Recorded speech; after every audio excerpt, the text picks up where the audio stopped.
Friends, मैं मनीष अपने YouTube channel पे आपका बहुत बहुत स्वागत करता हूँ। अगर हमारी वीडियो आपको अच्छा लगता है तो आप एंड तक ज़रूर देखें और एंड तक देखने के बाद हमारी वीडियो आपको अच्छा लगे तो लाइक, शेयर, कमेंट और सब्सक्राइब ज़रूर करें ताकि हम लेटेस्ट वीडियो के साथ आपको नई नई जानकारियाँ बिल्कुल देते रहें और आपकी कॉन्फिडेंस को सक्सेस की तरफ बढ़ाते रहें। तो आज का हमारा टॉपिक है दोस्तों, जीने की राह।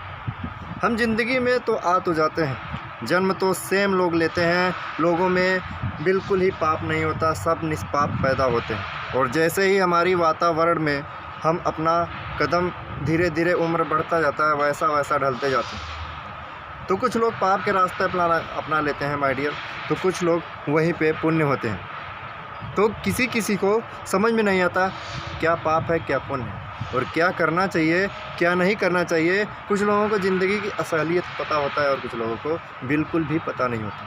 तो दोस्तों, इसी चीज़ पे जीने की राह हमारी एक टॉपिक है, इससे रिलेटेड हम आपको एक कहानी बताते हैं।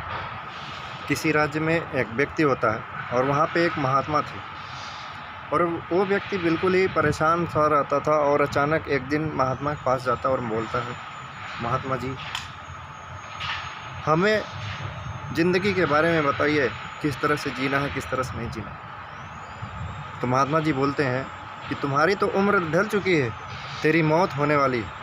और वो व्यक्ति बिल्कुल घबरा सा जाता क्योंकि उसकी ज़िंदगी अब जो है ख़त्म होने वाली है। इस बात को सुनकर वो बिल्कुल ही चौंक जाता है, भागता भागता दौड़ता दौड़ता जाता है इस बात को सुनकर, क्योंकि महात्मा जी ने बोला था तुम इस हफ्ते में मर जाओगे, सप्ताह के किसी दिन में मर जाओगे। और वो व्यक्ति ज़िंदगी में जितने लोगों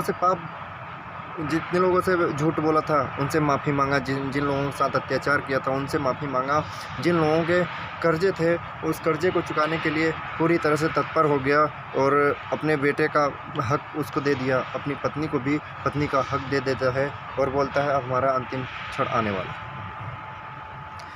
तो और अपने पत्नी से बोलता है कि देखो अब हमारा समय ख़त्म होने वाला है और हम ईश्वर के चरण में अपना समय देना चाहता हूँ, मैं ईश्वर को ध्यान में रखना चाहता हूँ, तुम भी ईश्वर का ध्यान किया करो, क्योंकि लास्ट समय में कोई सब चीज़ यहीं रह जाता है और पाप जो है उसके साथ चला जाता है। बिल्कुल होता है ऐसा है, वह बिल्कुल ही मनन करने वाला होता है। और जैसे ही गुरु ने बोला था कि तुम सप्ताह के लास्ट डे या 7वें दिन में मर जाओगे, उसने 7वें दिन फिर परमात्मा के पास, यानी जो महात्मा आदमी था, महान महात्मा आदमी के पास जाता है, वहाँ उससे पूछता है कि गुरु जी हमें कुछ बताइए कि अगले जन्म में, आज तो हमारी डेथ होने वाली है, अगले जन्म में हम क्या करेंगे।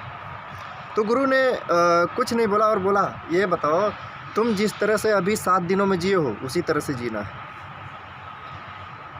तो बिल्कुल शौक रह जाता है कि गुरुजी किस तरह से जीना। उन्होंने बताया ये बात बताओ, तुमने इन 7 दिनों में किसी से झूठ बोला, किसी से लड़ाई झगड़ा किया, किसी से मारपीट किया या गाली गलौज किया या किसी के प्रति बुरा सोचा।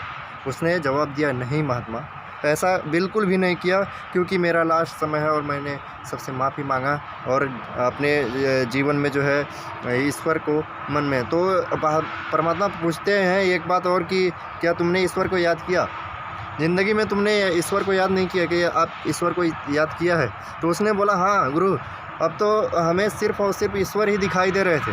तो महात्मा बोले बस ज़िंदगी की यही राह है कि अंतिम लक्ष्य हमारा परम परमेश्वर होता है और तुमने मौत की डर की वजह से जो सच्चाई का रास्ता अपनाया था, जो चोर डकैती लड़ाई झगड़े या ईर्ष्या द्वेष जलन घमंड ये सारी चीज़ें थी, तृष्णा था, इन सारी चीज़ों को तूने जो है फारगिव कर दिया, छोड़ दिया।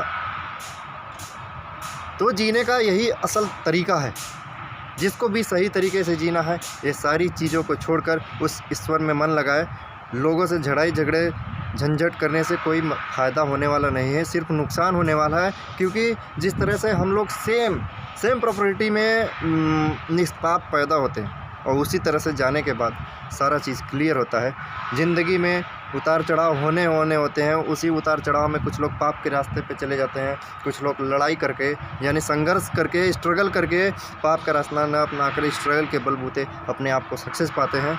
अगर आपको ज़िंदगी की सही मायने पता है तो आप तृष्णा, द्वेष, अहंकार, लोभ, ये सारी चीज़ें जो पाप वाली चीज़ें हैं उनको छोड़कर पाप के अधीन न होकर आप पुण्य की तरफ बढ़ें, क्योंकि अंतिम सत्य में आप भी इस कहानी की तरह आगे बढ़ेंगे।